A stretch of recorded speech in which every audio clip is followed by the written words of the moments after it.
नमस्कार, चुनावी पंच लेकर हाजिर हूं मैं राजीव।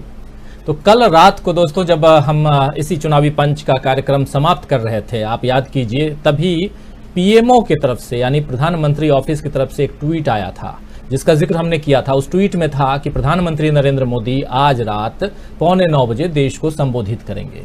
प्रधानमंत्री नरेंद्र मोदी बिल्कुल तय समय के अनुसार 8:45 बजे देश को संबोधित उन्होंने किया और कहा गया था उस ट्वीट में कि कोविड-19 को लेकर के, इस महामारी को लेकर के उस पर चर्चा करेंगे। उन्होंने चर्चा की और उसके बाद लोगों को लग रहा था कहीं ऐसा तो नहीं कि प्रधानमंत्री नरेंद्र मोदी जो हैं वो लॉकडाउन की घोषणा कर दें, लेकिन लॉकडाउन को लेकर के उन्होंने बहुत सारी बातें की। प्रधानमंत्री नरेंद्र मोदी ने कहा कि लॉकडाउन अंतिम हथियार होना चाहिए, न कि शुरुआत में। लेकिन आप याद कीजिए, पिछले साल जब महामारी जो है यानी कोरोना का दस्तक पड़ा था इस देश में, उस समय क्या था, लगभग 500-550 केसेस थे और इस देश में सख्त लॉकडाउन की घोषणा प्रधानमंत्री नरेंद्र मोदी ने की थी। पहले 22 मार्च को उन्होंने जनता कर्फ्यू की घोषणा की, उसके बाद 24 मार्च की रात को प्रधानमंत्री नरेंद्र मोदी ने घोषणा की कि आज रात 12 बजे से देश पूरे अगले 14 दिनों के लिए सख्त लॉकडाउन की ओर जा रहा है। 14 नहीं, 21 दिनों के लिए दरअसल। उसके बाद फिर 14 दिन, फिर 21 दिन, ऐसे बढ़ता गया और इसके बाद जो स्थितियां निर्मित हुई आप जानते हैं।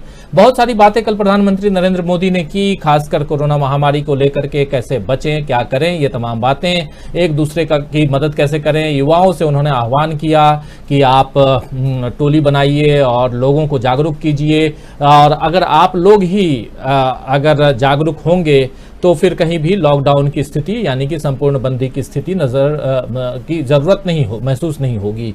और ये अंतिम हथियार होना चाहिए लॉकडाउन, ना कि शुरुआत में इसे लगा देना चाहिए। तो ये सारी बातें सुन करके प्रधानमंत्री नरेंद्र मोदी जो साल भर पहले थे, आज क्या कह रहे हैं, साल भर पहले क्या कह रहे थे, और खास करके उस समय बहुत सारे बड़े बड़े दावे वादे सब उन्होंने किए थे। इसके अलावा दोस्तों ये चर्चा अभी चल ही रही थी कि आज दिन में एक दिल दहलाने वाली घटना घटी कोविड पेशेंट को लेकर के ही। और आप जानते हैं कि नासिक में एक दुर्घटना घट गई जिसमें ऑक्सीजन टैंक में सप्लाई रुक जाने के कारण, ऑक्सीजन की सप्लाई रुक जाने के कारण कुछ क्षण, कुछ पल के लिए, कुछ मिनट, कुछ घंटे के लिए, इसके बाद 22 लोगों की मौत हो गई है, 22 मरीजों की मौत हो गई है नासिक के एक अस्पताल में। वो अस्पताल वहीं के म्युनिसिपल कॉरपोरेशन के अधीन आता है और उस अस्पताल में 22 लोगों की जान चली गई, दम घुटने से कह सकते हैं, क्योंकि ऑक्सीजन की कमी यानी कि सांस लेने में प्रॉब्लम और जान से हाथ धोना पड़ गया। तो एक तो ये घटना घटी। उसके अलावा आपको बताऊं कि बिहार एम्स में 384 डॉक्टर और स्टाफ, बिहार एम्स के 384 डॉक्टर और स्टाफ कोरोना पॉजिटिव पाए गए हैं। Supreme court Delhi, supreme court के 15 जज कोरोना से संक्रमित पाए गए हैं। तो ये तमाम बातें, उसके साथ साथ कल पश्चिम बंगाल में छठे चरण का मतदान है, 43 सीटों के लिए वोटिंग होगी और तब इन 43 सीटों पे जो उम्मीदवार हैं उनके भाग्य का फैसला होगा कि वो जीतते हैं या हारते हैं।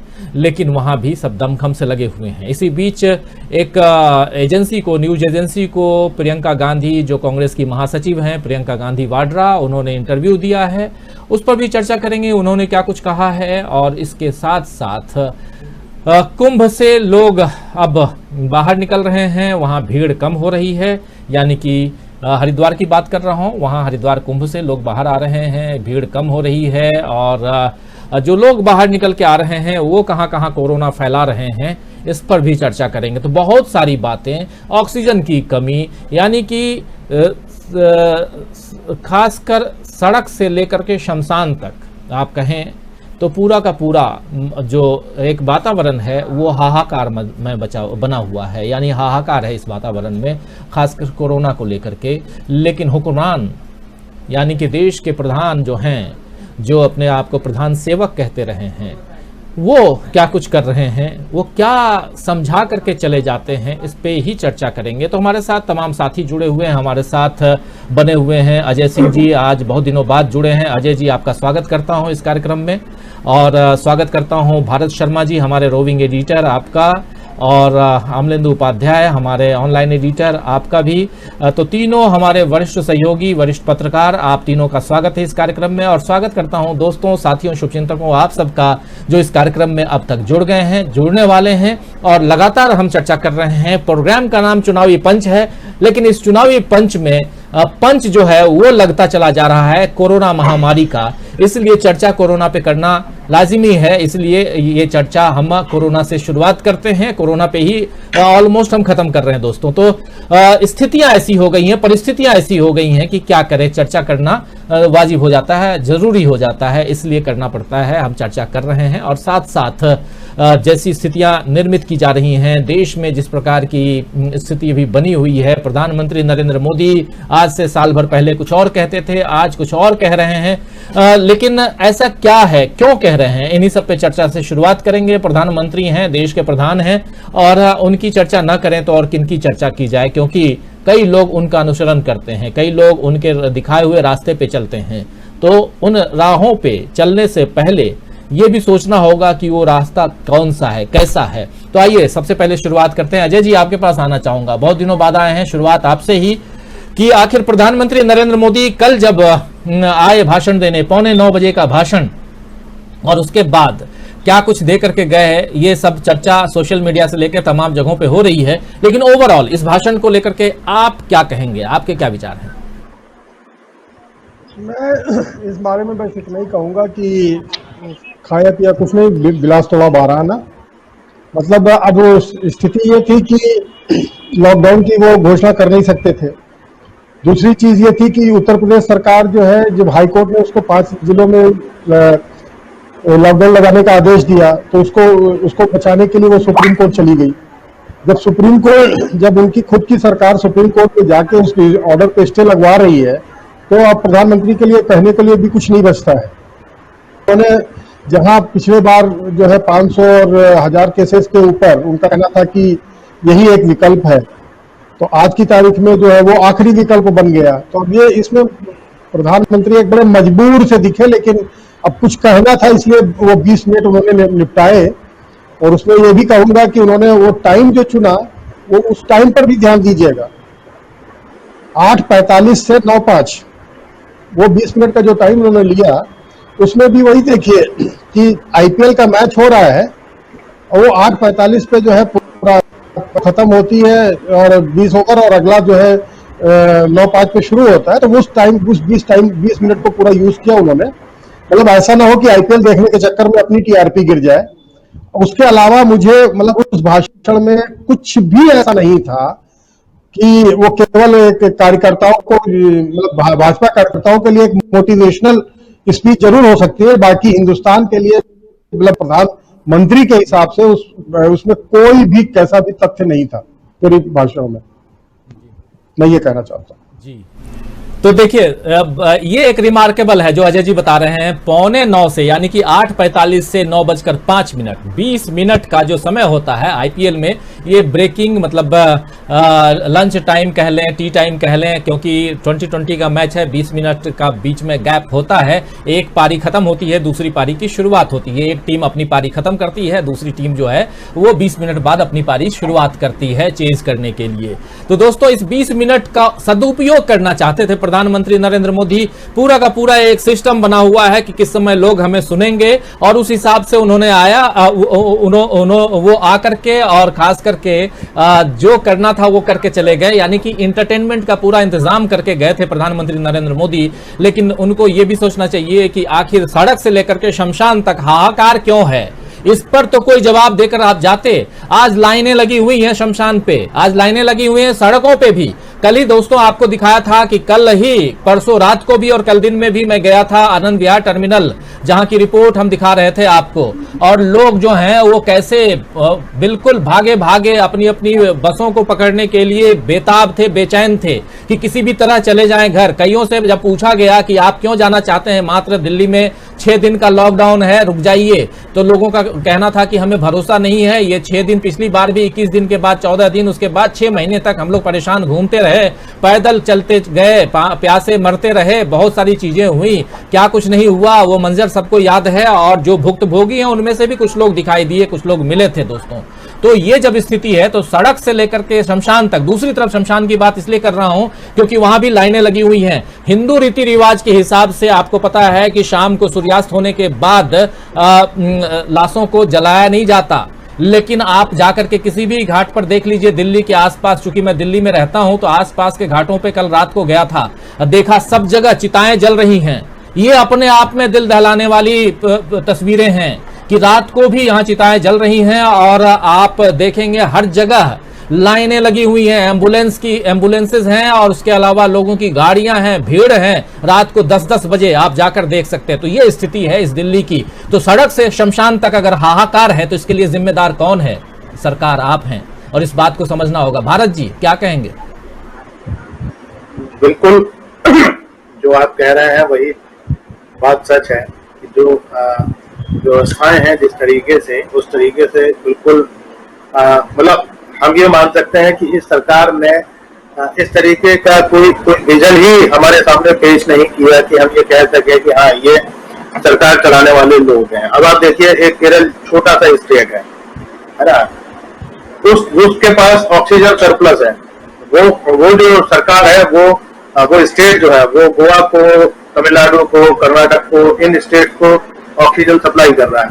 सवाल है, जब केरल अपने ऑक्सीजन का उत्पादन मेंटेन रख सकता है या उसको बढ़ा सकता है ना, तो बाकी स्टेट क्यों नहीं कर सकते? मध्य प्रदेश में 3 ऑक्सीजन के बड़े प्लांट हुआ करते थे, तीनों पिछले 15 साल में बंद कर दिए गए। तो कुल मिला के बात यह है कि जो विजन जो है, और कल का जो भाषण है उसमें भी कोई विजन नहीं था। वो सिर्फ ऐसा लग रहा था कि चूंकि इनके ऊपर एक प्रेशर था, लोग लगातार के बात कह रहे थे, पूरा देश में हाहाकार है और प्रधानमंत्री चुनावी रैलियों में व्यस्त है, केवल इसलिए मुझे लगता है वो जनता को संबोधित करने के लिए आए थे, क्योंकि उन्होंने ऐसी कोई बात नहीं की। ना उन्होंने दवाइयों का क्या इंतजाम होगा उस पर कोई बात की, ना उन्होंने ऑक्सीजन पे कोई बात की। ठीक है, उन्होंने ऐसा कोई निर्देश नहीं दिया सरकारी महकमे को कि चीजें ठीक हो। उन्होंने एक तरीके से जो मर रहे थे उनको एक सांत्वना दी। और देखिए, आप एक नया शब्द कर निकाल के लाए और एक नया कैडर निकाल के लाए, बाल मित्र, है ना। अब आप बताइए, उन्होंने बच्चों के ऊपर जिम्मेदारी डाल दी है इस पूरे कोरोना से निपटने की कि भाई आप अपने परिवार में जिद करिए, हमारे बूते कुछ नहीं होगा, है ना। तो ये जो नए नए जो जुमले निकालते हैं, नए नए जो शब्द करते हैं, नई नई शब्दावली और नए नए टास्क लोगों को पकड़ाते हैं, ये इन चीजों में पूरी बीजेपी और पूरी आरएसएस बड़ी सिद्धस्त है ना। आप देखिए, उत्सव, बहुत सारे लोगों को ये लग रहा था कि शायद ये ऑक्सीजन उत्सव मनवाने के लिए आए हैं, तो ये भी सोशल मीडिया पे बहुत चल रहा था। जैसे उत्सव मनवाया तो कुछ लोगों को लग रहा था कि शायद ये ऑक्सीजन उत्सव भी हो सकता है नरेंद्र मोदी जी मनवा दें, लेकिन खैर वो उन्होंने उस शब्द का प्रयोग नहीं किया। लेकिन ये एक बड़े ताज्जुब की बात है कि आप बाल मित्र, अगर मैं आरएसएस में बाल स्वयंसेवक होते हैं तो मुझे लगता है ये उन्होंने वहां से ये शब्द उठाया, बाल मित्र, उन्होंने घर के बच्चों के ऊपर जिम्मेदारी डाल दी कि वो माँ बाप से जिद करें कि वो बिना मास्क लगाए बाहर नहीं निकले। ये देखिए, लोग मर रहे हैं, लोगों को दवा की जरूरत है। आप पूरा जो सिस्टम है आपका, है ना, वो कोलैप्स कर गया है। डॉक्टर्स नहीं है, या जहां पर है वहां पर आप देखिए बिहार के मुख्यमंत्री की क्या स्थिति है, वो अभी तक उसको सीरियस नहीं लिए। बड़ी संख्या में एम्स के डॉक्टर और सारे लोग वहां पर लगातार पॉजिटिव होते चले आ रहे हैं, लेकिन सरकार जो है वो कतई गंभीरता से इस पूरे उसको नहीं है। यही स्थिति उत्तर प्रदेश की थी, है ना। उत्तर प्रदेश में भी यही स्थितियां थी। जब चीजें हाथ से निकलने लगी तब जाकर योगी आदित्यनाथ इस तरीके के स्टेटमेंट दे रहे हैं या इस तरीके के निर्देश जारी कर रहे हैं, जिससे लगेगी नहीं योगी जी बड़े भारी चिंता कर रहे हैं, है ना।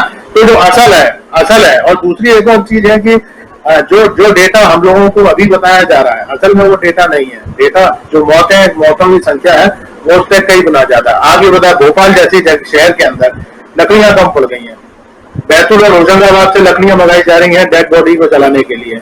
परिवार के लोग गायब हो गए हैं, कोई परिवार के लोग, और कई परिवार ऐसे हैं जहाँ पूरे के पूरे परिवार खत्म हो गए।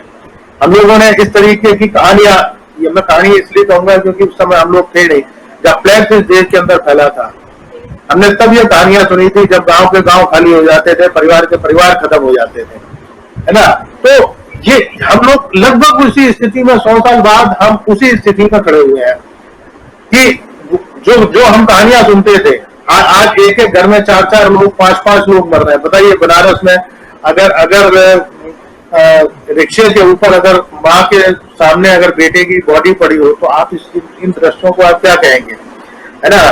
तो कितने लोग हैं, एक परिवार की एक स्टोरी भोपाल में, एक ही परिवार के 3 लोग मर रहे हैं, बाप चाचा भाई, 3 लड़की अकेली बेचारी ऑक्सीजन ले रही है, दवाइयां ले रही है। और इसके ऊपर सबसे बड़ी चीज देखिए कि जो रूप जो निकल के सामने आ रहा है, ऑक्सीजन ब्लैक में बेची जा रही है, दवाइयां ब्लैक में बेची जा रही है। इवन पेशेंट की को भर्ती कराने के नाम पर प्राइवेट से लेकर सरकारी हॉस्पिटल तक के जो कर्मचारी हैं वो पैसे वसूल रहे हैं। तो इतना भयानक करप्शन चल रहा है इस समय कि इन चीजों की कोई अंत नहीं है। लोग अपने मरीजों से पीड़ित हैं, लेकिन उसके ऊपर जिस तरीके के ये अमानवीय कृत्य जो किए जा रहे हैं और इस तरीके का जो करप्शन किया जा रहा है उनके द्वारा, ठीक है। आप ये देखिए कि हम अगर बीजेपी के ही नेताओं की बात करें, उनके नेता आज तो गौतम गंभीर का अपने घर में दवाइयां बांट रहा है। भाई ये क्या मजाक बना रखा है। आप कहते हैं दवाई रखना, ये कोरोना की दवाई आप नहीं रख सकते, है ना, क्राइम है ये। और आपके सांसद और आपके अध्यक्ष, पार्टी अध्यक्ष और ये सब बांट रहे हैं।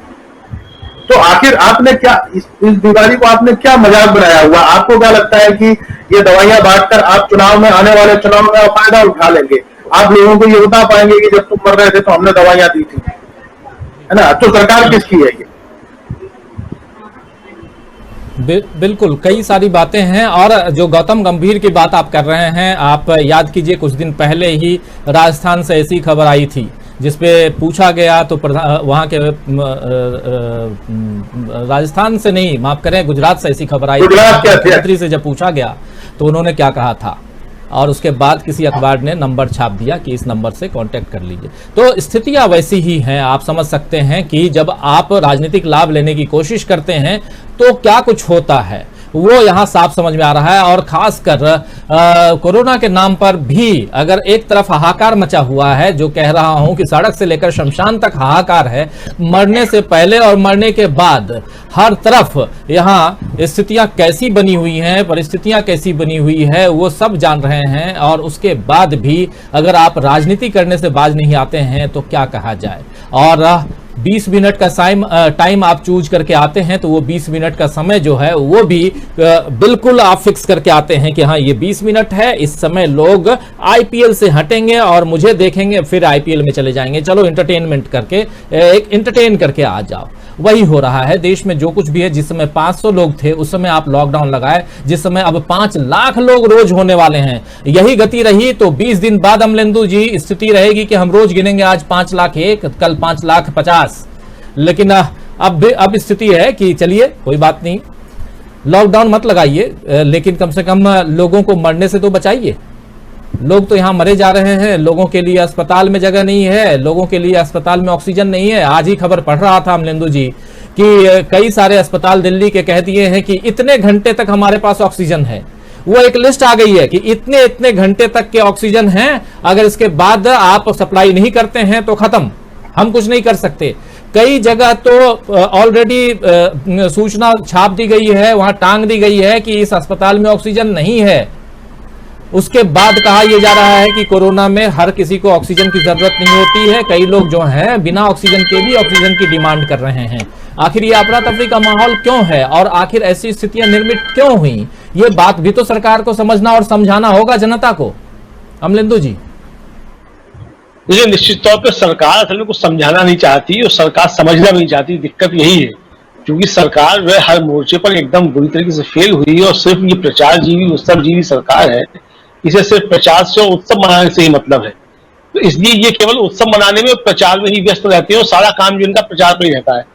अब ये इस चीज को मतलब ये समझ ही नहीं रहे थे कि ये गंभीर इतनी बीमारी हो जाएगी और ये बीमारी को ये सिर्फ प्रचार के जरिए निपटाना चाहते थे। और आज भी सरकार के एटीट्यूड में कोई अंतर आया हो ऐसा नहीं है। मतलब इतनी गंभीर समस्या होने के बावजूद सरकार आज भी जो है पूरा उसका खेल जो है वो मीडिया मैनेजमेंट और प्रचार पे ही जिंदा है। मतलब पूरी सरकार एक हफ्ते पहले थी उत्तर प्रदेश में घोषणा की गई कि नए कोविड अस्पताल बनेंगे और प्लांट बन जाएंगे और अखबारों में खबरें छप गई कि बनना शुरू हो गया और 2 दिन के अंदर अस्पताल तैयार हो जाएगा। हफ्ता भर हो जाएगा, जब तो कुछ हुआ नहीं। कहाँ गए वो कोविड के अस्पताल, कहाँ गए वो ऑक्सीजन के प्लांट, कुछ अता पता नहीं है। दूसरा, प्रधानमंत्री जो है, जैसे कल प्रधानमंत्री बोले, कल के प्रधानमंत्री के जो कुल मिला के 20 मिनट का भाषण था, ये ठीक है जो अजय जी ने बिल्कुल उस पर फोकस किया कि आईपीएल के जो बीच का समय था उसको उन्होंने वो कैच किया कि उनकी टीआरपी जो गिरने ना पाए मिला के। वैसे ही प्रधानमंत्री का मुकाबला जो है लगातार कई साल तक जो सनी लियोन से रहा है गूगल सर्च में, और सनी लियोन जो प्रधानमंत्री को पछाड़ती रही है गूगल सर्च में तीन साल तक लगातार, मतलब प्रधानमंत्री से ज्यादा सनी लियोन जो है वो सर्च की जाती रही है। तो प्रधानमंत्री जो है वो ये सब चीजें उस पर बहुत ध्यान रखते हैं कि गूगल सर्च में वो आगे जा रहे हैं कि नहीं जा रहे हैं, टीआरपी को कितनी मिल रही है कि नहीं मिल रही है। लेकिन कल जिस 20 मिनट प्रधानमंत्री बोले हैं, आप कोई भी सोशल मीडिया का प्लेटफॉर्म उठा के देख लीजिए, चाहे यूट्यूब देख लीजिए, चाहे चैनल्स के जो अपने फेसबुक पेज है उन पर देख लीजिए, जितने कमेंट आए हैं 90% जो है वो प्रधानमंत्री से सवाल जवाब करते हुए या प्रधानमंत्री का माहौल आते हुए जवाब, मतलब ये प्रधानमंत्री को देखना चाहिए कि उनका स्तर जो है वो कहां पहुंच गया है और जनता उनको अब किस तरीके से ले रही है, जनता क्या क्या समझने लगी है। लेकिन दिक्कत ये है कि प्रधानमंत्री सोचते हैं शायद मीडिया मैनेजमेंट के जरिए सब चीजें जो वो हल हो जाएंगी और इस समस्या का भी हल हो जाएगा। लेकिन कल प्रधानमंत्री ने एक चीज जो स्वीकार की, मतलब ये तारीफ भी करनी चाहिए प्रधानमंत्री की, जिस चीज की हम लोग लगातार आलोचना करते हैं, प्रधानमंत्री ने बिना समझे बूझे अचानक जो था वो तुगलकी तरीके से लॉकडाउन लगाया और राज्य सरकारों से पहले बातचीत नहीं की, राज्य सरकारों से बातचीत की जाती, उसके पहले उपाय किए जाते तो इस तरीके की अफरा तफरी नहीं फैलती और देश की अर्थव्यवस्था भी गर्त बनी जाती और इस तरीके से बीमारी नहीं फैलती। प्रधानमंत्री ने अपरोक्ष रूप से कल स्वीकार किया कि लॉकडाउन जो था अचानक लगाना उनकी सबसे बड़ी गलती थी और उसकी वजह से इस महामारी जो थी वो यहाँ तक फैली है। ये प्रधानमंत्री ने कल अपरोक्ष रूप से स्वीकार कर लिया है, भले ही वो सीधे सीधे स्वीकार करने से हिचकिचाते रहे हैं। तो ये प्रधानमंत्री को तारीफ करनी चाहिए। सीधी सीधा तो नहीं कह सकते कि मैंने गलती कर दी थी उसकी वजह से इतना हो गया नुकसान और देश जो है वो गर्त में चला गया, लोगों का जानमाल का जो दोनों का नुकसान हुआ, ये सीधे से नहीं कह सकते। लेकिन उन्होंने अपरोक्ष रूप से इस बात को स्वीकार किया कि इस सारी जो जिम्मेदारी है वो प्रधानमंत्री की उनकी बनती है और उन्होंने इसको जो है वो एक तरीके से स्वीकार किया है। तो प्रधानमंत्री की इस बात की मुझे लगता है कि तारीफ भी की जानी चाहिए कि उन्होंने स्वीकार किया कि देश के सामने आज जो परिस्थितियां हैं जो भी बनी है उसके सीधे सीधे जिम्मेदार प्रधानमंत्री स्वयं।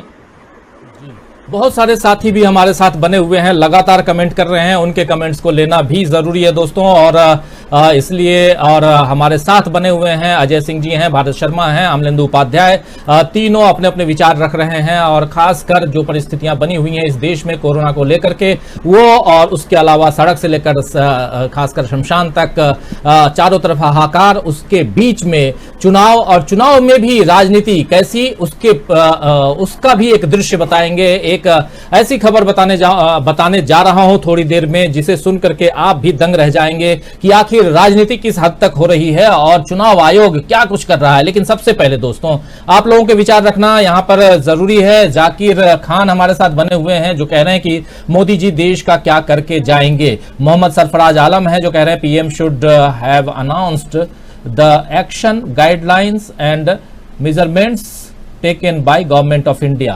मोहम्मद हमारे साथ, अनूप राज बने हुए हैं हमारे साथ, सैयद जाफर हैं, सुमैया ट्रेवल सबसे तेज बने हुए हैं जो कह रहे हैं नमस्कार कह रहे हैं, सुमन पांडे हेलो कह रहे हैं। सुमन पांडे आपको पता ही है कि नेपाल से हमारे साथ जुड़ते हैं। मोहम्मद सरफराज आलम है कह रहे हैं I am amazed to see the medical and scientific adviser of PMO, it seems they don't have answers to current situation. Doctor फिर मोहम्मद समीर भी हैं, सलाम कह रहे हैं। फिर रमन हुसैन, सैयद जाफर, नूर अहमद आलम हमारे साथ में हैं। फिर नियाज अहमद भी हैं, जिगलिम हमारे साथ बने हुए हैं, नमस्ते कह रहे हैं। गुड्डू हैं जो मोदी जी की पुरानी बात अच्छे दिन आएंगे बोल रहे हैं। अक्षर पर्व से कहा जा रहा है कि मोदी जी को देश हित में इस्तीफा दे देना चाहिए। मोहम्मद सरफराज भी हमारे साथ बने। उमेश मिश्रा हैं जो कह रहे हैं सिस्टम पूरा फेल हो गया है, पूरी सरकार आईसीयू में चली गई है। साहिरा अंसारी का कहना है कि लॉकडाउन पहले लगाना था पर साहब चुनाव में मस्त हैं। गुड्डू भी हमारे साथ हैं जो कह रहे हैं अच्छे दिन कब आएंगे मोदी जी। वाजिद आलम भी हैं। विनोद कुमार लिख रहे हैं मोदी कोरोना के काल से बचाएंगे नहीं बल्कि बर्बादी कर दिया देश को। एफ.ए. सिद्दीकी हैं। फिर मदीना का मुसाफिर जुड़ गए हैं हमारे साथ जो सलाम कह रहे हैं। फिर उसके अलावा हजरत अली हमारे साथ, इसके सईद वाजिद हैं, सीवीएस कुमार जुड़े हुए हैं, नमस्कार कह रहे हैं, चंद्रहास चंद्रा भी हम सबको नमस्कार कह रहे हैं, आप सबको भी नमस्कार। मोहम्मद सरफराज आलम कह रहे हैं I am from Germany, Mohammad Sarfaraz Alam ji Germany से जुड़े हुए हैं हमारे साथ। फिर जिगजिम कह रहे हैं कि मोदी को अब गद्दी से हटाकर पुनः चुनाव की जरूरत है, वरना पूरे देश का सत्यानाश करके रख देगा, उनको सिर्फ चुनाव प्रचार में दिलचस्पी है, जनता जाए भाड़ में। दिनेश कुमार थैंक्स कह रहे हैं। उसके अलावा दीपिका सेठी हैं, फिर मोहम्मद हुसैन है हमारे साथ, मोहम्मद साबिर अंसारी। अक्षर पर्व से कहा जा रहा है कि मुर्शिदाबाद जिले की जांगीपुर और शमशेरगंज 2 विधानसभा सीटों पर चुनाव आयोग ने 13 मई को चुनाव कराने का ऐलान किया है। 13 या 14 मई को ईद की संभावना है, इसीलिए चुनाव कुछ दिनों बाद होना चाहिए, यही सवाल करने वाला था। और बिल्कुल मुर्शिदाबाद के जांगीपुर और शमशेरगंज ये 2 विधानसभा सीटों पर उपचुनाव, और ये भी 13 मई को उपचुनाव कराने का क्या अर्थ है, क्या मतलब है, ये जरा समझना चाहेंगे। इस पे बात करेंगे अपने साथियों से। और क्योंकि आपको याद होगा दोस्तों कि खासकर शमशेरगंज से जो कांग्रेस के प्रत्याशी थे उनको कोरोना के कारण उनकी डेथ हो गई थी। देवेंद्र चटर्जी हमारे साथ हैं जो कह रहे हैं राजीव जी कृपया स्क्रीन में कोई भी भाषण मत दिखाइए, ओनली आप लोग नजर उधर जाता है, क्योंकि स्क्रीन पे प्रधानमंत्री नरेंद्र मोदी, हम 4 के अलावा प्रधानमंत्री मोदी को भी दिखाया जा रहा था अभी थोड़ी देर पहले, इसलिए इन्होंने लिखा है। तो देखिए कि कितनी मतलब परेशानी भी होने लगी है। आपसा खान भी हमारे साथ जुड़ती हैं लगातार, भोपाल से जुड़ी हुई हैं, जो कह रही हैं कि बिल्कुल सही कह रहे हैं। भारत जी भी भोपाल से बने हुए हैं हमारे साथ, तो कह रही हैं कि भारत जी बिल्कुल सही कह रहे हैं। भीमकांत पोखरल नमस्कार कह रहे हैं। फिर परमेश्वर हंसा हैं हमारे साथ बने हुए, उसके अलावा सर्वेश यादव भी बने हुए। तमाम साथी जिनके नाम मैं अभी नहीं ले पाया, आगे जरूर आप लोगों के विचार आपके नाम के साथ जोड़ूंगा। और पल्लव कुमार भी बने हुए हैं, अजय शर्मा बने हुए हैं, अली भाई हैं। सर आपसे मेरा सवाल है, अली भाई कह रहे हैं कि कोरोना के आगे सारी बीमारी खत्म हो गई है, जैसे कैंसर, हार्ट अटैक, सांस का मर्ज, जो भी मर रहा है कोरोना से मर रहा है। राजेश तादस्कर भी हमारे साथ जुड़ गए हैं, सुमैया हमारे साथ जुड़े हुए हैं। जितेंद्र श्रीवास्तव जय बाराबंकी कह रहे हैं। जितेंद्र श्रीवास्तव जी अगर आप बाराबंकी से हैं तो अजय जी भी बाराबंकी से हैं जो जुड़े हुए हैं हमारे साथ, ये आपको बता दे रहा हूं। तो जितेंद्र श्रीवास्तव जुड़े हुए हैं बाराबंकी से हमारे साथ, चंद्रहास जी बने हुए हैं। तमाम साथी जिनके विचार नहीं ले पाया हूं दोस्तों, आगे जरूर लूंगा और चर्चा आगे बढ़ाएंगे। अजय जी सीधे आपके पास आऊंगा। जितेंद्र जी भी हमारे साथ बने हुए हैं बाराबंकी से, और बंकी दोनों हैं आप लोग। खैर चर्चा ये कि ये जो मुर्शिदाबाद वाली जो बात अभी अक्षर पर्व ने भी लिखा है और हम चर्चा करना चाह भी रहे थे, इस कोरोना काल में देखिए एक उम्मीदवार कोरोना का पेशेंट, उसकी डेथ हो जाती है, कांग्रेस का उम्मीदवार है। उसके निधन के बाद जब उपचुनाव की घोषणा चुनाव आयोग करता है तो 13 मई को करता है। 13-14 मई को कहा जा रहा है कि ईद मनाई जाएगी, और इसको लेकर के कल से चर्चा भी चल रही है। ओवरऑल ये चुनाव आयोग जिसे केचुआ, केंद्रीय चुनाव आयोग, ये जा कहां रहा है भाई साहब, ये आखिर कर क्या रहा है। और इस हद तक आज ही एक, हालांकि और इसको आगे जोड़ूंगा, आज ही एक चिट्ठी सोशल मीडिया पे वायरल हो रही है, और वो चिट्ठी है अजीत डोभाल की, जो हरिद्वार कुंभ के आयोजन पर वहां के हरिद्वार के मतलब उत्तराखंड के जो चीफ सेक्रेटरी हैं उनको चिट्ठी लिखे हैं और कह रहे हैं कि आरएसएस के जो कार्य प्रणाली है उसको आप आगे बढ़ाइए और उसमें जो कुछ कर सकते हैं आप कीजिए। तो बहुत सारी बातें हैं, और चुनाव आयोग इधर अपने एजेंडा पर काम कर ही रहा है। तो चुनाव आयोग का आखिर ये एजेंडा है क्या अजय जी? अपनी मनमर्जी करना ये तो समझ में आ रहा है, लेकिन अब धर्म के नाम पर भी इस देश को 2 भाग में बांट देना, ये भी उनके एजेंडे में शामिल हो गया है। देखिए, चुनाव आयोग का जो है एजेंडा कह लीजिए, उनका सिस्टम कह लीजिए, वो कुछ कोई अपना कुछ नहीं है। वो जैसे उनको नरेट किया जाता है वो कुछ कठपुतली की तरह उसी तरह से जो है रिएक्ट करते हैं। जहां तक बात है जो उपचुनावों की तारीखों की, मेरे ख्याल से उस पर पुनर्विचार होगा। अगर वो तारीखें किसी ऐसे त्योहार के दिन पड़ती है तो ऑफकोर्स आज नहीं तो कल वो चेंज होगी। उसमें मुझे लगता है कि इसमें अभी बहुत ज्यादा अंदर जाने की जरूरत नहीं है। वो तारीखें जरूर चेंज होंगी। रही बात चुनाव आयोग की क्रेडिबिलिटी की, तो वो तो जग जाहिर हो गया है ऑलरेडी। अभी देखिए, जो अभी निवर्तमान मुख्य चुनाव आयुक्त थे उनकी बात चल रही है ऑलरेडी, मतलब कहते हैं कि अगर कहीं चिंगारी है तभी धुआं है, कि उनकी बात चल रही है कि गोवा में राज्यपाल बनने की। तो ये सारी चीजें तो समझ में आ ही रही है कि किस तरह से जो है चीफ जस्टिस ऑफ इंडिया जो है तुरंत राज्यसभा के सदस्य बन जाते हैं, कैसे जो है सुप्रीम कोर्ट का एक जज तुरंत जो है राज्यपाल बन जाता है। तो ये जितनी भी संस्थाएं हैं, हम लोगों का जो सबसे बड़ी दिक्कत है वो कोई मोदी या भाजपा सरकार के किसी व्यक्ति विशेष से हमारी कोई झगड़ा नहीं है, न ही हमारा कोई उनसे वो मतभेद है। हमारा जो वैचारिक मतभेद वो है ये संस्थाओं को जो खत्म करने की जो चाल चली जा रही है, जिन संस्थाओं को मतलब पंगु बना दिया गया है, वो चाहे किसी भी तरह की संस्था हो, चाहे चुनाव आयोग हो, चाहे वो नीति आयोग हो, चाहे वो आपका मतलब हिंदुस्तान का सुप्रीम कोर्ट तक, मतलब ये स्थिति हो गई है। तो अब ऐसी स्थितियों में तो हमें आवाज उठानी ही पड़ेगी। लेकिन अब आज की तारीख में हम अपना अगर पीछे का समय देखें तो जिस समय TN सेशन आए थे या और भी लिंगो या और भी कितने सारे चुनाव आयुक्त रहे, मतलब उस समय हर आदमी को ये लगता था कि उनके मतलब किसी भी प्रत्याशी को ये डर रहता था कि जैसे लगता था कि वो चुनाव आयुक्त तो उनके सिर पे ही बैठा है और अभी कुछ गड़बड़ करोगे तो जो है वो उस तरह का एक्शन ले लेगा। अब स्थिति वैसी नहीं है। अभी मैं ये मतलब अगर वैसे अतिशयोक्ति होगी, लेकिन मैं अगर ये कहना चाहूँ कि चुनाव आयोग और गन्ना आयोग में अब कोई ज्यादा अंतर नहीं बचा है। जैसे गन्ना आयोग जो है आपको पर्ची पकड़ा देता है और कब देगा आपको जो है पैसा, जो चीनी मिलें किस तरह से देती है, उसका चुनाव गन्ना आयोग किसी तरह का कोई ख्याल नहीं रखता। वही हाल जो है वो बैलेट पेपर का भी हो गया, तुम किसी को भी चुन लो, किसी को भी जो है वोट दे दो, हम जिसको जिताना चाहेंगे जिता देंगे और जैसे जिताना चाहेंगे। मैंने तो अभी आपको उदाहरण आप देख लीजिए बिहार चुनावों का कि 600 700 बैलेट मतलब पोस्टल बैलेट जो है वो इनवैलिड कर दिए गए। तो इस तरह की जब ऐसी स्थितियां हैं तो उसमें फिर अब मुझे तो ये लगता ही नहीं कि चुनावों का भी कोई मतलब है। चुनाव आयोग, गन्ना आयोग, भारत जी खेती किसानी बहुत नजदीक से देख रहे हैं आप, गन्ना आयोग भी वही है या गन्ना आयोग थोड़ा सा सुधरा हुआ है? ना जी, आयोग तो ऑलमोस्ट सारे के सारे इस देश में खत्म ही हो चुके हैं। देखिए, आरएसएस के जो डॉक्यूमेंट्स हैं, जो कुछ ऐसे डॉक्यूमेंट जो ये कॉन्फिडेंशियल निकालते हैं, अगर आप उनको अगर स्टडी करेंगे, है ना, हालांकि चूंकि उसके पीछे कोई प्रिंट लाइन नहीं होता, किसी का नाम नहीं होता, इसलिए बड़ा आसान होता उनके लिए कहना कि ये डॉक्यूमेंट हमारा नहीं है। लेकिन अगर आप उन डॉक्यूमेंट्स को अगर पढ़ेंगे तो आपको उसमें इनकी पूरी भविष्य की रूपरेखा दिखाई देगी।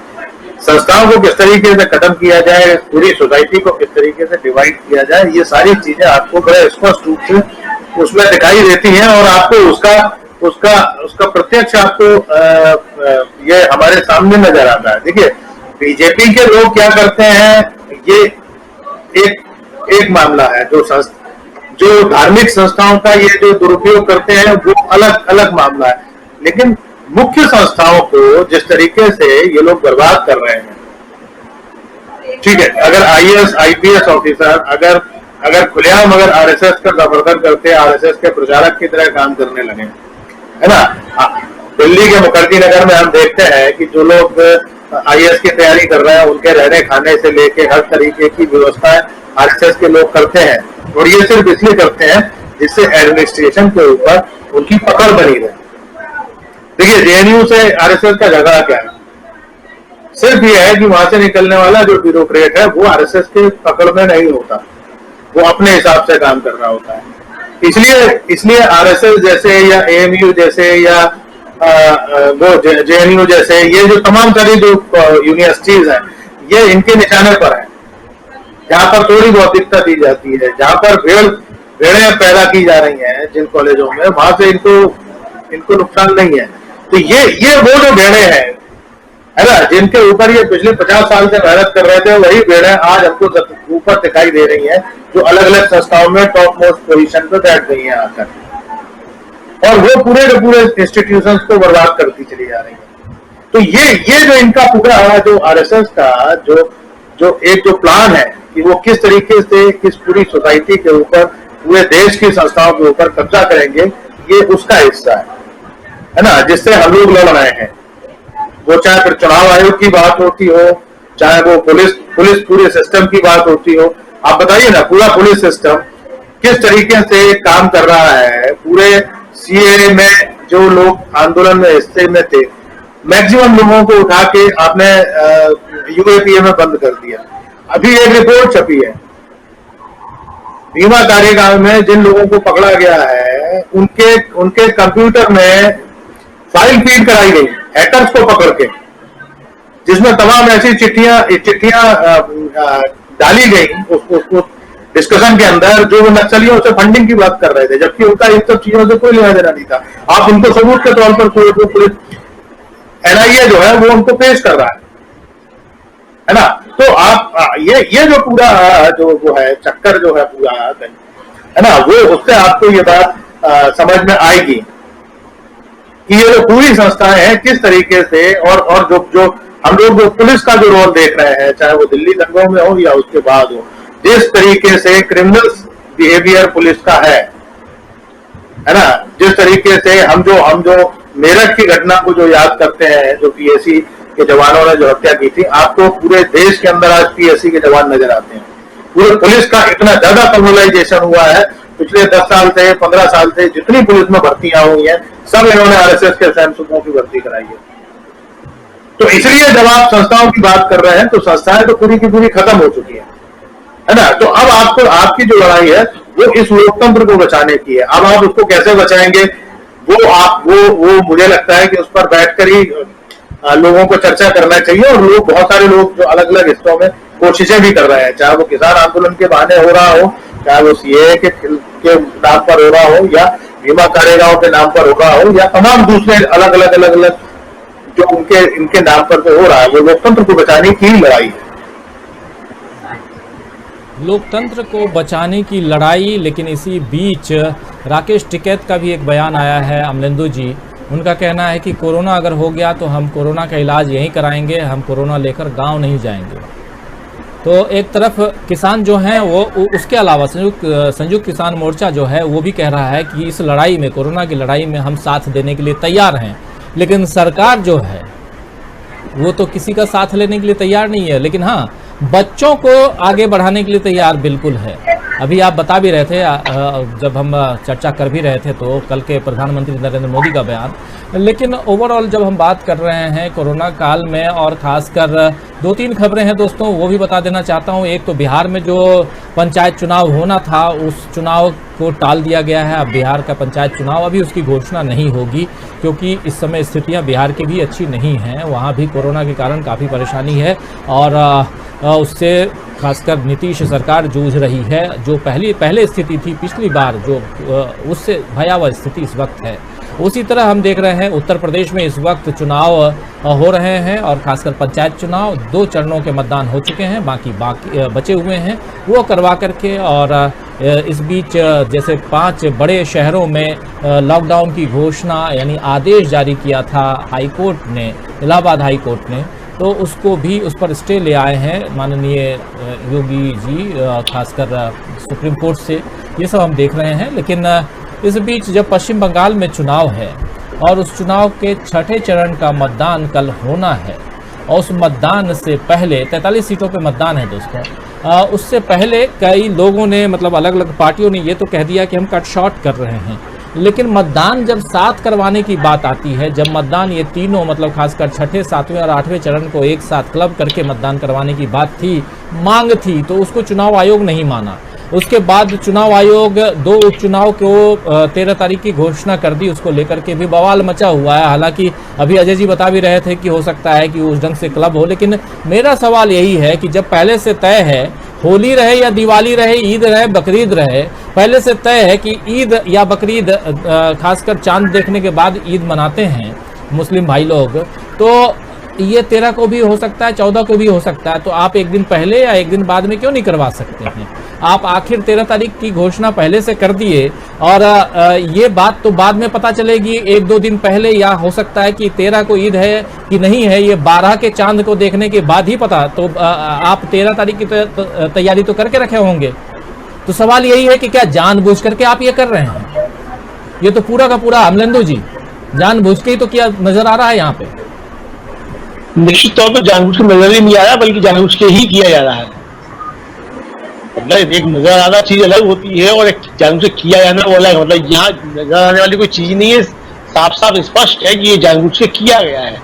ऐसा नहीं है कि मुख्य चुनाव आयुक्त महोदय जो है और बाकी चुनाव आयुक्त महोदय जो है उनके सामने कैलेंडर नहीं रखा होगा, उसमें लाल रंग का निशान नहीं होगा कि इस तारीख की छुट्टी है और इस तारीख को कोई त्योहार है। तो ये बिना सोचे समझे कर दिया हो, ऐसा नहीं है। अब इसके बाद अच्छा अब ये पूछा जाए कि अभी जब ठीक है चुनाव स्थगित हो गया तो 2 सीटों पे उपचुनाव अभी तुरंत करवाने की क्या आवश्यकता है, जबकि अभी पूरी विधानसभा जो है वो अस्तित्व में नहीं आई है। भाई अभी तो 2 मई को इस विधानसभा का ही चुनाव आना है और 6 महीने के बाद तक आप उसको करा सकते हैं। तो सिर्फ उन 2 सीटों को किस लिए आप जो है वो चाहते हैं? मतलब हर चीज के बहाने जो है भारतीय जनता पार्टी का किसी भी तरीके से हित साधा जाए। चुनाव आयोग का सिर्फ एक ही उद्देश्य रह गया है और चुनाव आयोग का एक स्वयंसेवक बन के चुनाव आयोग जो है वो भारतीय जनता पार्टी के स्वयंसेवक बन के जो है बिल्कुल उस तरीके से कार्य कर रहा है। ये एकदम बिल्कुल स्पष्ट हो चुका है, बिल्कुल साफ है। और जैसा भारत जी कह रहे थे, बिल्कुल सही कह रहे थे कि तमाम संस्थाओं को जिस तरीके से नष्ट किया रहा है। सवाल ये नहीं कि प्रधानमंत्री मोदी आज रहेंगे और कल चले जाएंगे। मोदी चले जाएंगे वो दूसरा आ जाएगा, अमित शाह आ जाएंगे, योगी आदित्यनाथ आ जाएंगे, ये भी नहीं होंगे तो और कोई आ जाएगा। अडवाणी जी थे, अडवाणी जी को समझा लोग करते थे कि अडवाणी जी हैं बहुत कट्टर है, उसके बाद मालूम पड़ा कि अडवाणी जी बहुत उदार हैं और मोदी ज्यादा कट्टर है। तो हो सकता है मोदी जी के बाद कोई और आ जाए, फिर हम लोग कहेंगे मोदी जी बहुत उदार थे, ये और ज्यादा कट्टर है। तो ये स्थितियां बन सकती है सब मिला करके। तो मोदी जी रहे या चले जाए सवाल नहीं। सवाल ये है कि जो आरएसएस जिस तरीके से इस देश के अंदर घुन के तरीके से लग गया और जिस तरीके से इस देश को हिंदू धर्म को बर्बाद कर रहा है, मतलब इस देश को भी बर्बाद कर रहा है, हिंदू धर्म को भी बर्बाद कर रहा है। आप देखिए हमारे जितने भी धार्मिक त्योहार थे सब आदि सबकी अब जो है वो बदलती जा रही है एक तरीके से उनको मनाने के रीति रिवाज, नए नए जो है वो त्योहार पैदा होते जा रहे हैं जो कभी भी हम लोगों के अंदर है ना। आप जो है मतलब संगम में स्नान करने जाए और काली जो है आप रेनकोट पहन के स्नान करने जाए, ये कभी नहीं होता था, ये अब हो रहा है। आप केदारनाथ जाए और भगवान की तरफ जो पीठ करके खड़े हो जाए, आज तक जब से हिंदू धर्म बना तब से आज तक नहीं हुआ, लेकिन ये सब हो रहा है। जिस समय राम मंदिर का पूजन किया गया वो मलमास था और उसमें था कोई जो थे वो अच्छे काम नहीं होते हैं, और उसमें जो राम मंदिर का था वो शिलान्यास किया गया, उसके परिणाम जो है अब देखिए आप क्या सामने निकल करके आ रहे हैं। तो मतलब जिस तरीके से आरएसएस जो है वो हिंदू धर्म को बर्बाद कर रहा है और साथ साथ इस देश को बर्बाद कर रहा है, सबसे ज्यादा चिंता का विषय ये है। मुझे लगता है कि इस पे जो है इस देश के नागरिकों को और हिंदुओं को भी खासतौर से ये बहुत सोचने की आवश्यकता है कि किसी तरीके से इस देश को भी बचाया जाए। और वास्तव में निश्चित तौर पे हिंदू धर्म खतरे में है और इसको आरएसएस से बहुत बड़ा खतरा है। आरएसएस से हिंदू धर्म को बचाने की आवश्यकता है। बात धर्म पे आ गई है और धर्म को लेकर के भी थोड़ी देर पहले इस कार्यक्रम से पहले हमारे एक कलीग के साथ बातचीत हो रही थी और उसमें मैं कुछ और लॉजिक दे रहा था और खासकर इस बारे में चर्चा बहुत होती रही है। धर्म की बात करें तो आरएसएस जिस धर्म की बात करता है, लेकिन हमारे जो पुराने पौराणिक ग्रंथ हैं और वो बात चाहे गीता की हो, बात चाहे रामायण की हो, महाभारत की हो, कुरान की हो या बाइबल की हो, वहाँ जो धर्म बताया जाता है वो धर्म जो है वो आपका कर्म है। यानी कि अगर बड़ों की सेवा करना जो कहते हैं वो भी आपका धर्म है।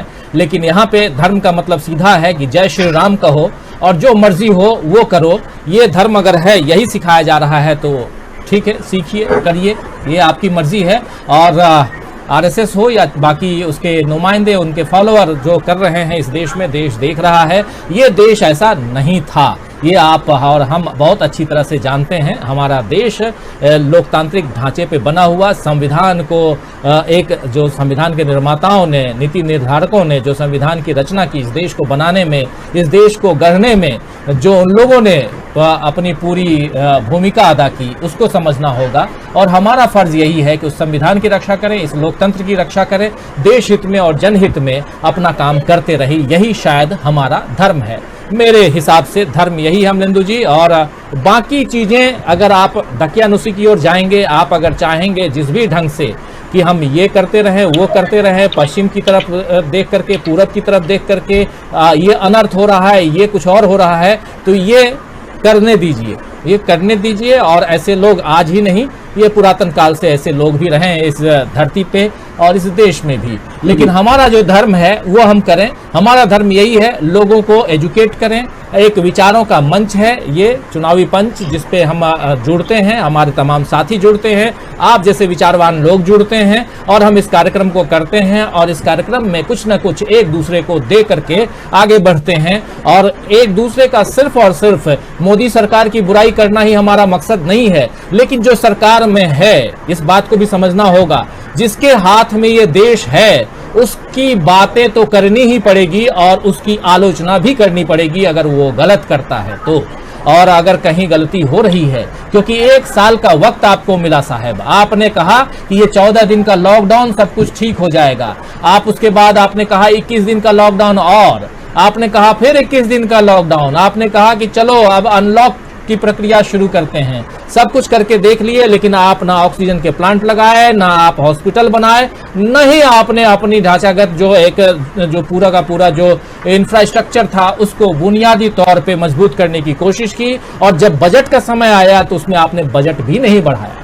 तो ये तमाम बातें दर्शाती हैं कि आज आपके ऊपर आफत है, तो आप कहिए कि भैया ये आप लोग संभाल लो, मैं बैठा हुआ हूं आपका प्रधानमंत्री बन करके। और जब आफत खत्म हो जाए तो मैं तो हूं ना प्रधानमंत्री, बिल्कुल सीना 56 इंच का है और उसी ढंग से मैं बाहर निकलूंगा, चुनाव करवाऊंगा, प्रचार मंत्री हूं, प्रचार करते रहूंगा और कोरोना फैलाते रहूंगा। तो इस बात को समझना होगा हमको और आपको दोस्तों, और इस बात को समझिए। और उसके साथ साथ जो लोग पश्चिम बंगाल में हैं और कल छठे चरण के मतदान में वोट का प्रयोग करेंगे, उपयोग करेंगे, वो जरूर इस बात को समझिए कि आखिर आपके हित में कौन सी सरकार रहेगी, उसी को वोट दीजिए। और जरूर अपने मतलब जब उंगली दबाइए उस बटन पे, ईवीएम की बटन पर, तो आप इसका ख्याल जरूर रखिए जो मैं बोल रहा हूं दोस्तों। इसका अगर ख्याल नहीं रखेंगे तो लोकतंत्र मजबूत नहीं होगा, ये मानकर चलिए। इस देश की स्थिति बहुत खराब हो चुकी है।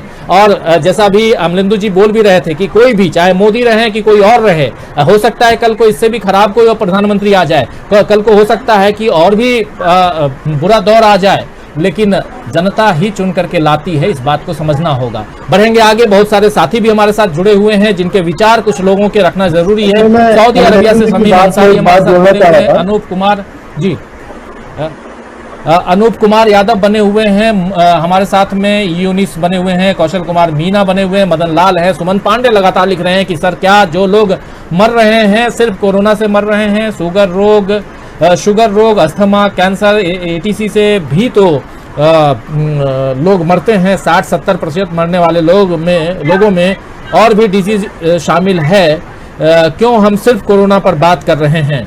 ये तो सबसे बड़ा सवाल है दोस्तों कि आखिर क्यों हम कोरोना पर बात कर रहे हैं, क्योंकि इस देश में और सारी बीमारियां खत्म हो गई हैं, सिर्फ कोरोना है। इसका भी रोना है, आप इस बात को समझिए।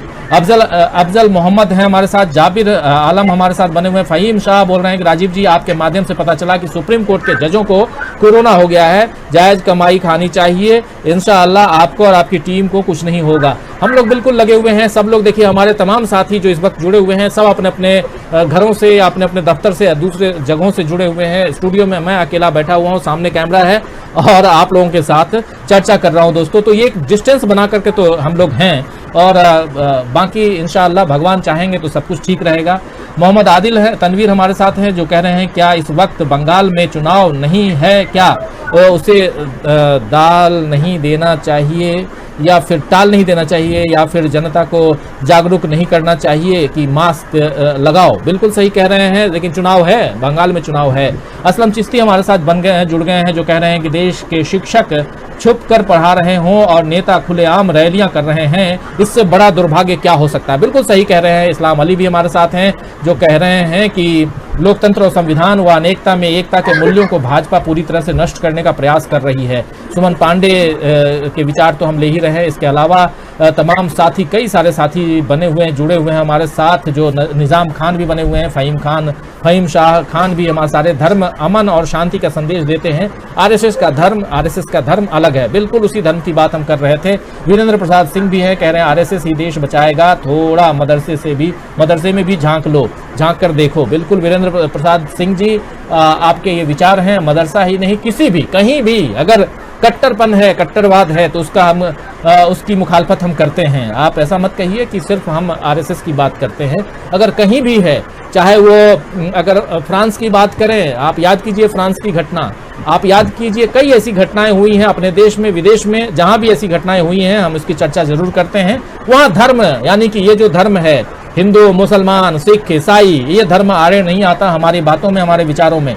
अब्दुल कलाम भी हमारे साथ बने हुए, तुषार शर्मा बने हुए हैं, समांता कुमार विशी हमारे साथ में हैं, सीमा खातून जय बैलेट कह रही हैं, आफसा खान कह रही हैं कि मोदी जी कहते हैं कब्रिस्तान बनाएंगे, शमशान बनाएंगे, लेकिन अस्पताल नहीं बनाएंगे।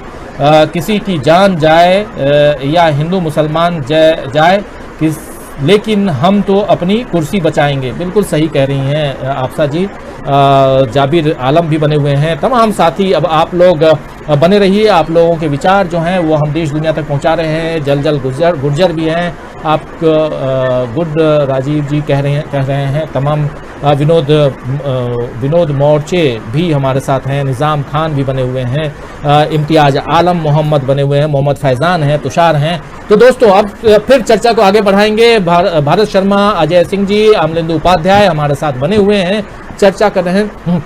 लेकिन अजय जी बीच में 2 बार हाथ उठा रहे थे और कुछ कहना चाहते थे। अजय जी, आप कुछ जोड़ना चाहते हैं? आपके पास सीधे आना चाहूंगा, फिर आगे इस चर्चा को आगे बढ़ाएंगे। एक अमलेंदु जी की बात में जोड़ना चाह रहा था। जो अमलेंदु जी ने 2 लोगों का नाम लिया कि कल हो सकता है इनसे मोदी जी से ज्यादा जो है क्रूर या मतलब उस टाइप से, मतलब ज्यादा सख्त उसमें अमित शाह और योगी आदित्यनाथ 2 लोगों का नाम लिया।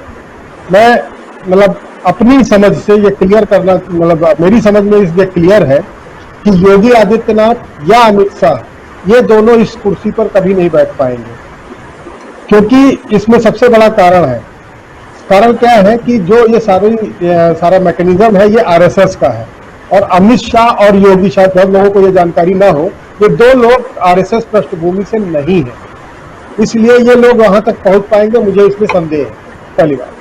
दूसरी बात, मैं अब आता हूं जो कोरोना की बीमारी की जो बात चल रही थी, कल जो है प्रधानमंत्री जी आते हैं, 20 मिनट का अपना भाषण देते हैं और वैक्सीन और फलाना और ढिमका और ये सब कुछ करके चले जाते हैं। और आज सुबह जो है सीरम इंस्टीट्यूट अपनी जो है दवाइयों की कीमत खोलता है और वो बताता है कि केंद्र को हम 150 रुपए में देंगे और राज्य सरकार को 400 रुपए में देंगे और प्राइवेट को जो है 600 में देंगे। अब ये बताइए कि जब आप जो है, अगर मान लीजिए कोई भी जीएसटी इकट्ठा हो रही है, वो 18% है या 28% है या 12% है, तो आधा राज्य को जाना है और आधा उनको जाना है। तो आप ये बताइए कि राज्यों जो है राज्य सरकारें फ्री में वैक्सीन लगाने का जो है घोषणा करें और उसके बाद 150 वाला सामान 400 रुपए में खरीदें और सरकार ये चुप रहे। मतलब ये एक बहुत बड़ी विडंबना है। मतलब ये दिख रहा है कि क्यों प्रधानमंत्री जो है सबसे पहले जो है सीरम इंस्टीट्यूट में जाके जो है अपना दौरा करके आते हैं। मतलब आप एक तरह से, मतलब आपने बताया कि हमारे खून में व्यापार है, लेकिन सिर्फ मतलब खून चूस लेने का व्यापार नहीं है ना आपका। आपके खून में व्यापार हो सकता है, लेकिन खून चूस लेने का व्यापार कब से करने लग गए भाई? ये नहीं होना चाहिए। अगर आप ये बताइए जो 400 रुपए पर वैक्सीन का खर्चा जो है राज्य सरकारें कहां से उठाएंगी?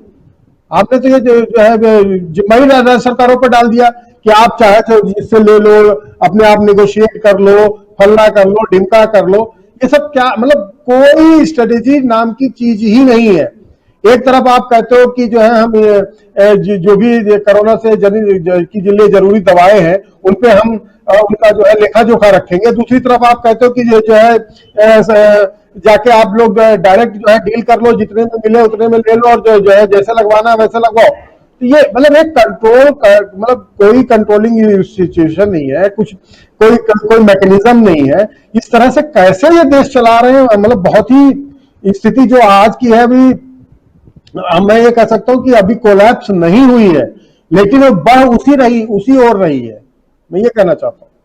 जी भारत जी, सीधा आपके पास आना चाहूंगा। जैसा अभी कह रहे हैं अजय जी, और खासकर जो स्थितियां हैं किस दिशा में जा रही हैं, क्या कहेंगे? मुझे लगता है ये किस दिशा में जा रहे हैं ये तो मोदी जी को भी नहीं पता होगा। चीजें उनके हाथ से बाहर निकल चुकी हैं। अब चीजें अपने हिसाब से जहां जा रही हैं, जैसे सेट हो जा रही हैं। और ये जो इनके जो उत्सव और ये सब जो बनाने की जो ये बातें जो करते हैं ना, ये सिर्फ इसलिए कर रहे हैं जिससे जनता का ध्यान डाइवर्ट रहे। ठीक है, अब आप देखिए कि जिस तरीके से लॉकडाउन, प्रधानमंत्री कह रहे हैं लॉकडाउन अंतिम विकल्प होना चाहिए, लेकिन जितनी राज्य सरकारें हैं उन्होंने सबने पहले से लगा के बैठे हुए हैं लॉकडाउन। और ये क्यों कर रहे हैं भाई? आज हमारे यहाँ पर जैसे मध्य प्रदेश में आप देखिए, शिवराज सिंह अपील कर रहे हैं मास्क लगाइए। अरे भाई मास्क लगाइए, ये तो हम 1-1.5 साल से सुन रहे हैं मास्क लगाइए, हाथ धोइए, ये हम 1.5 साल से हाथ धोइए सुन रहे हैं। सवाल है आज की तारीख में हमारी ज्यादा जरूरत मास्क नहीं है, हमारी जरूरत ऑक्सीजन है ना। जिनकी स्थितियां ज्यादा खराब हो रही है उनको दवाई की जरूरत है, वो तो आपके पास है नहीं, वो तो आप इंतजाम कर नहीं पा रहे। तो ये जो जमुआपन जो आप कर रहे हैं, है ना, आप लोगों के घरों पे आपने पुलिस बिठा दी है कि जिससे लोग घर के बाहर ना निकले।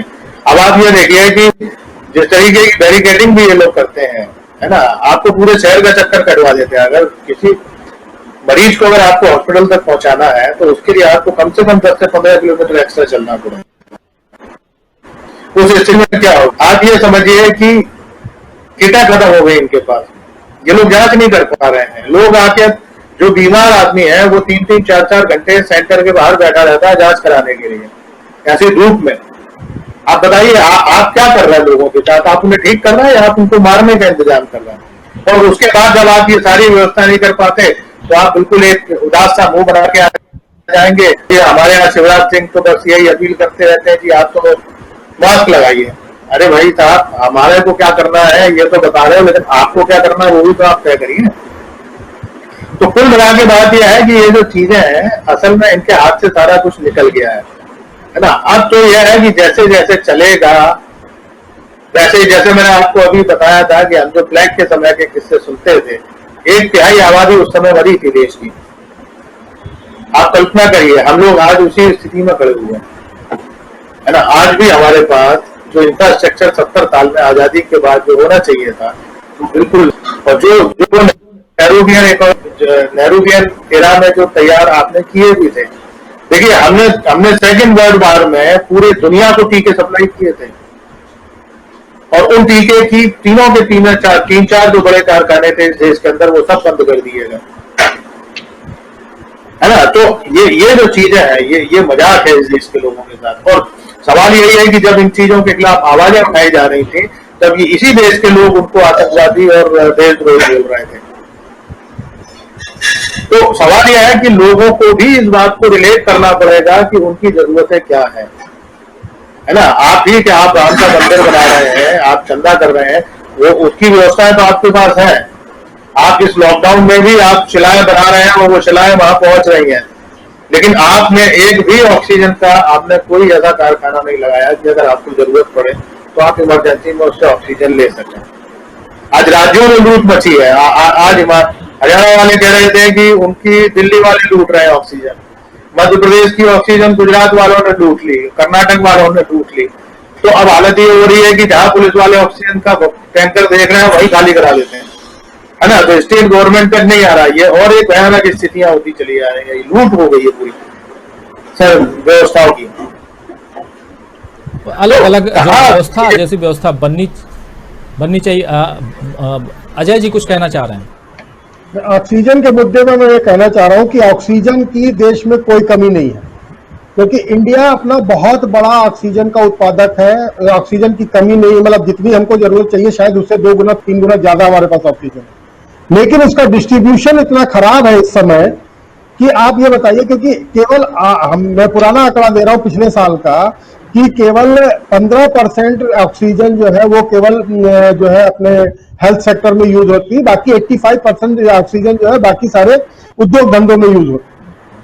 मैं कह रहा हूं कि अगर जो डिजास्टर स्थिति है, जो इतनी भयानक हाहाकार स्थिति है, ऐसी स्थिति में जहां भी जिस भी उद्योग में ऑक्सीजन यूज होती है उनको मना किया जाए, उनको बंद किया जाए और सारी की सारी ऑक्सीजन जो है जितनी भी जहां जरूरत है उन सारे जो है अस्पतालों को, हेल्थ केयर सिस्टम में क्यों ना जो है डाइवर्ट किया जाए।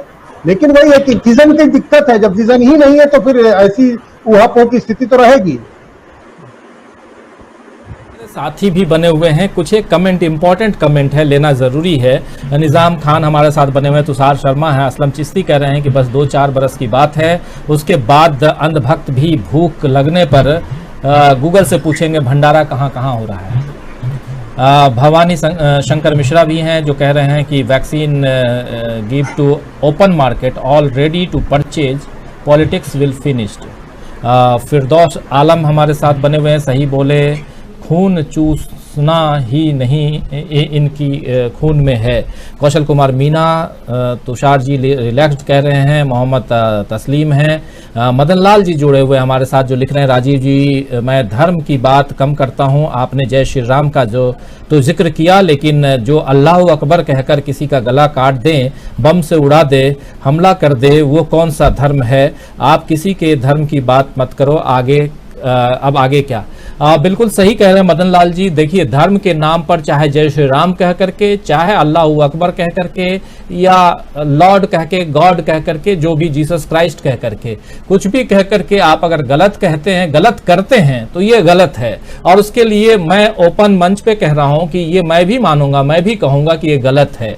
अगर कोई अल्लाह अकबर कहकर किसी का गला काट रहा है वो भी गलत है, कोई जय श्री राम कहकर के किसी का गला काट रहा है तो वो भी गलत है, ये सही नहीं है। और धर्म हमारा यही है कि एक दूसरे के धर्म की इज्जत करें, ये रेस्पेक्ट करें, यही हमारा धर्म है। हमारा ये धर्म नहीं है कि अपने धर्म के लिए दूसरे धर्म की ऐसी तैसी करें, ये बात भी समझना होगा। मदन लाल जी बिल्कुल सही आपके विचार हैं, आपके विचार से मैं इत्तेफाक रखता हूं, आप बिल्कुल सही लिख रहे हैं। और उसके अलावा इस्लाम अली भी हमारे साथ बने हुए हैं जो कह रहे हैं कि ये सरकार केवल नाटकबाजी के अतिरिक्त कुछ भी नहीं कर पाएगी। अफजल मोहम्मद भी हैं, तस्लीम खान बने हुए हैं हमारे साथ में, श्याम सुंदर झझारिया हमारे साथ बने हुए हैं, फिर दिनेश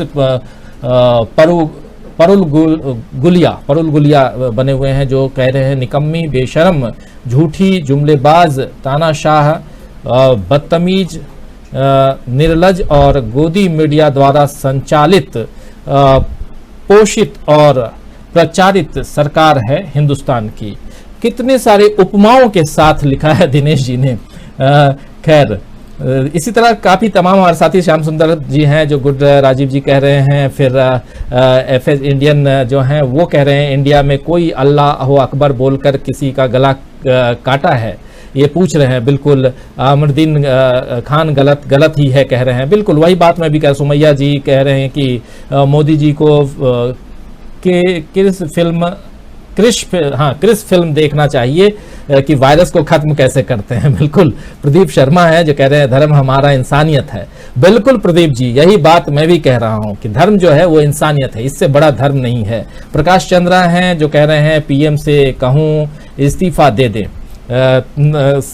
कई तमाम साथी। लेकिन एक बार आना चाहूँगा फिर से अमलेंदु जी आपके पास, आप जुड़े हुए हैं हमारे साथ में और धर्म की बात, कर्म की बात, इंसानियत की बात, तमाम बातें हो रही हैं। इस बीच देश की जो स्थितियां परिस्थितियां हैं उस पर हम चर्चा कर रहे हैं। इसी बीच चुनाव भी चल रहा है। चुनावी पंच कार्यक्रम हमने शुरुआत इसलिए की थी कि चुनाव पे चर्चा करेंगे, लेकिन चुनाव पे चर्चा कम और बाकी चर्चा ज़्यादा होने लगी क्योंकि इस वक्त देश में अलग तरह की स्थिति उत्पन्न हो गई है और जो पिछले साल भी 2020 में भी थी और 2020 कैसे बीता हम लोग कई बार चर्चा करते हैं। हमारे साथी भी मेरी बात से सहमत होंगे जो कहेंगे कि आखिर 2020 पता ही नहीं चला, हम लोगों को भी पता नहीं चला।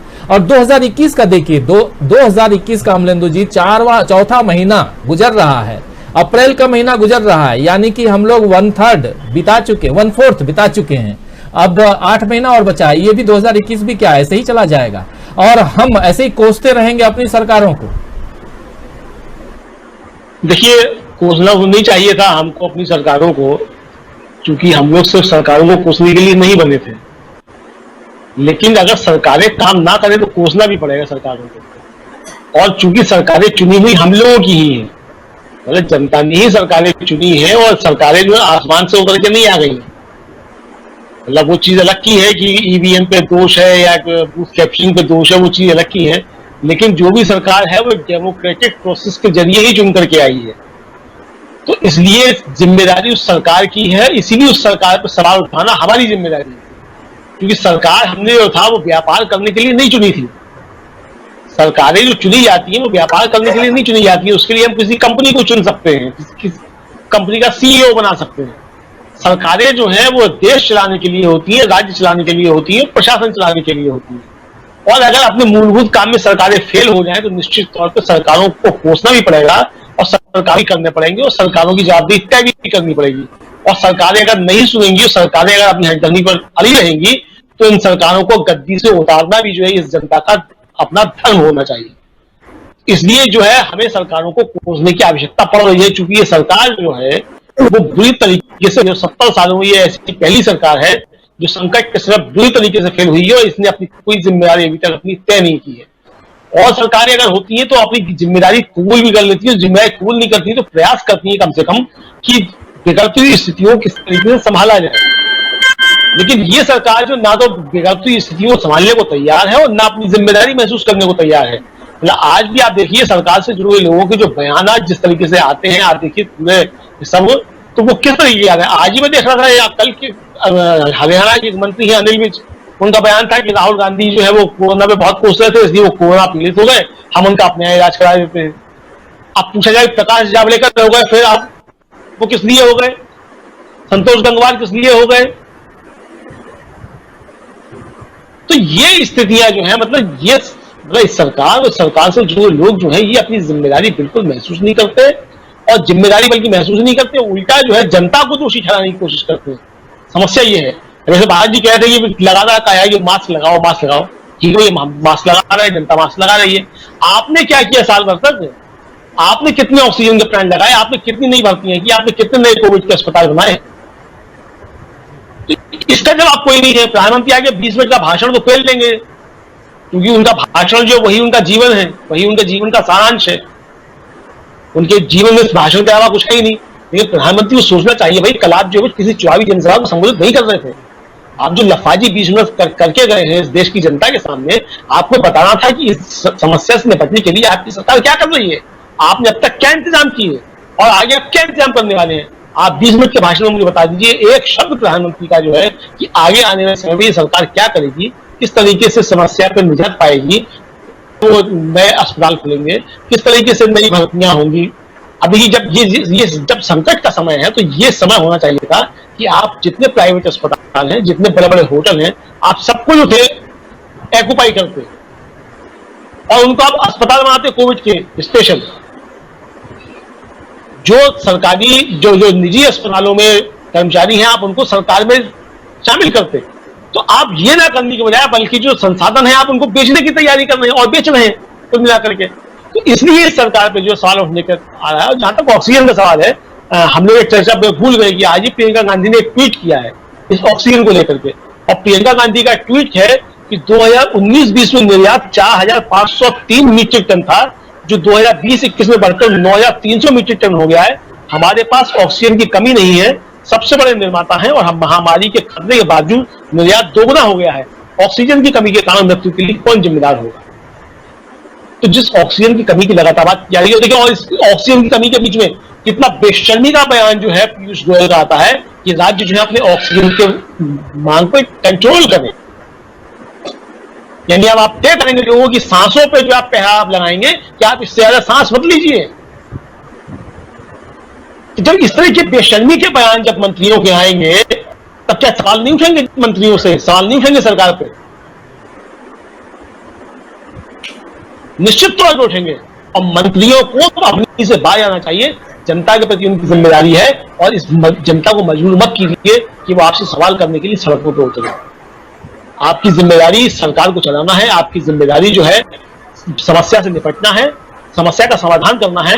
आप नहीं कर पा रहे, संसाधन फेल हो रहे हैं, जनता आपका सहयोग करने को जब पूरी तरीके से तैयार है तो आप जनता के ऊपर जो दोषारोपण करने की कोशिश मत कीजिए, अपनी जिम्मेदारी को निभाइए, जनता से रहिए, जनता आपका सहयोग करे, जनता हर तरीके से आपका सहयोग करने के लिए तैयार है। तो दोस्तों, जैसा अभी बता रहे हैं अमलेंदु जी, ऑक्सीजन, और इससे पहले अजय जी ने भी बताया, और प्रियंका गांधी भी जैसे ट्वीट कर रही हैं, बात यही है कि भारत ऑक्सीजन का सबसे बड़ा उत्पादक होने के नाते भारत के लोगों को ऑक्सीजन की कमी नहीं होनी चाहिए थी, लेकिन इस वक्त भारत में जो मरीज हैं कोरोना के मरीज, उनमें ऑक्सीजन की कमी पाई जा रही है। मतलब उन्हें ऑक्सीजन सप्लाई जितनी होनी चाहिए अलग अलग हॉस्पिटल के थ्रू, वो नहीं हो पा रहा है, और इसके कारण कई लोगों की जान जा रही है।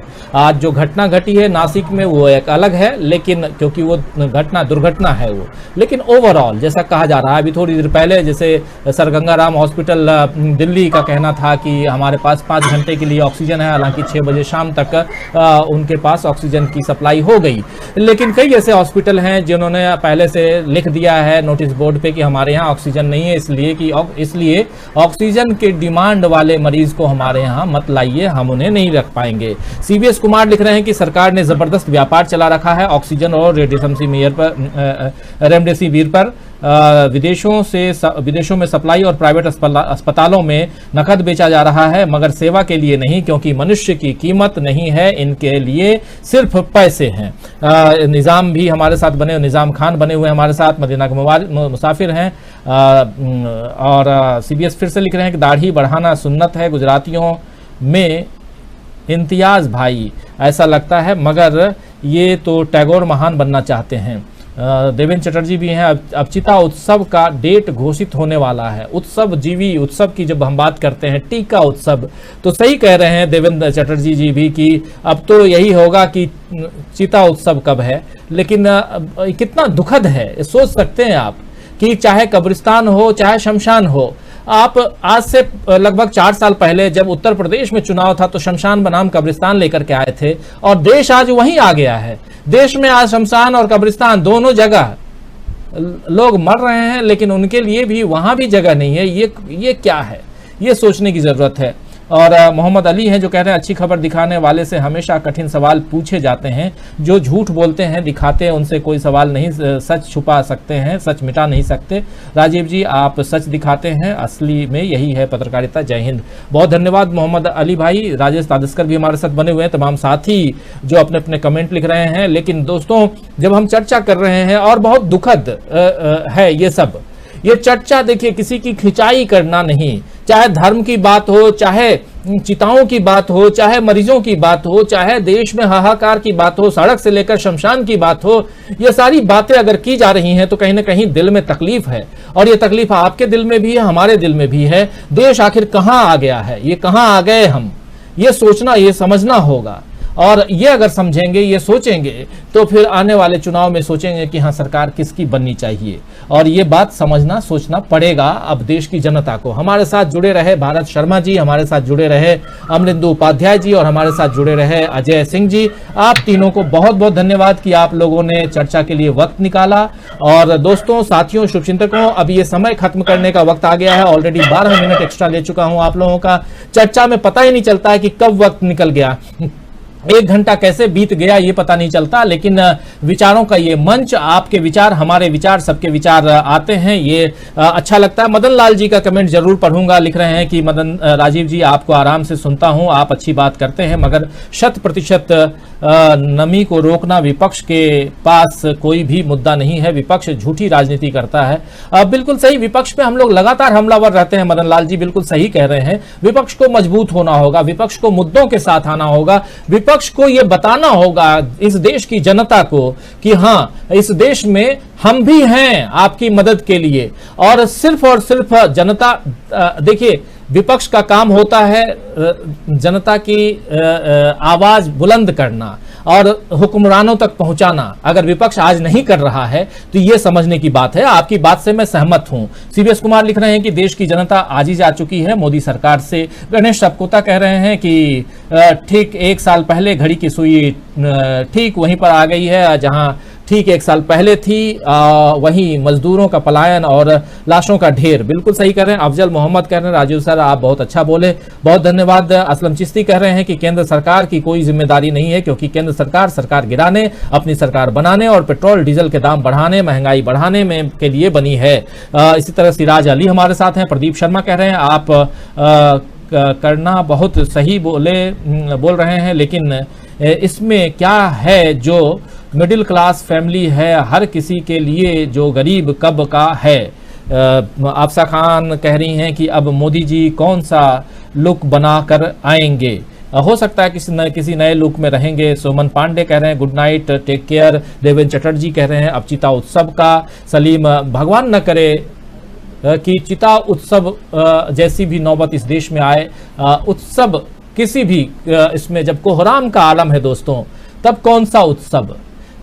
जब एक गमगीन माहौल है, हमारे घर, आपके घर, पड़ोस में कहीं न कहीं कोई न कोई बीमार जरूर है और कितनों की लाशें लाइन में लगी हुई हैं, ऐसे समय में अगर कोई भी उत्सव का नाम लेता है तो बहुत तकलीफ होती है। इसलिए छोड़िए इस उत्सव की बात। अगर कोई गलत कर रहा है तो वो सही करे, इसकी हम कोशिश करें, जन जागरूकता फैलाएं, देश हित में ये जरूरी है, ये करें, यही जरूरत है आज की, इसका पालन करें। और आप सब अपना ख्याल रखिए, बहुत ज्यादा ख्याल रखने की जरूरत है। ये वक्त कठिन है, ये गुजर जाएगा, लेकिन अपना ख्याल, अपने दोस्तों का ख्याल, अपने परिवार का ख्याल दोस्तों जरूर रखिए। आप लोग हमारे साथ जुड़े रहे, बहुत बहुत धन्यवाद। आप सबके कमेंट लगातार आ रहे हैं और बाद में भी पढ़ता हूं आप लोगों के कमेंट को। कल शाम 7 बजे फिर मिलेंगे और हमारे इस प्रोग्राम को आप लोग पसंद करते हैं, देखते हैं, इसे शेयर भी कीजिए, लोगों तक पहुंचाइए, दूसरे अपने साथियों को भी कहिए कि इस कार्यक्रम में जब लाइव हम लोग 7 से 8 आते हैं तो जुड़ें और अपने कमेंट भी लिखें। एक अच्छा वैचारिक मंच हम तैयार करें। आप सबको बहुत बहुत धन्यवाद, शुक्रिया अदा करता हूं। देखते रहिए टीवी लाइव। नमस्कार।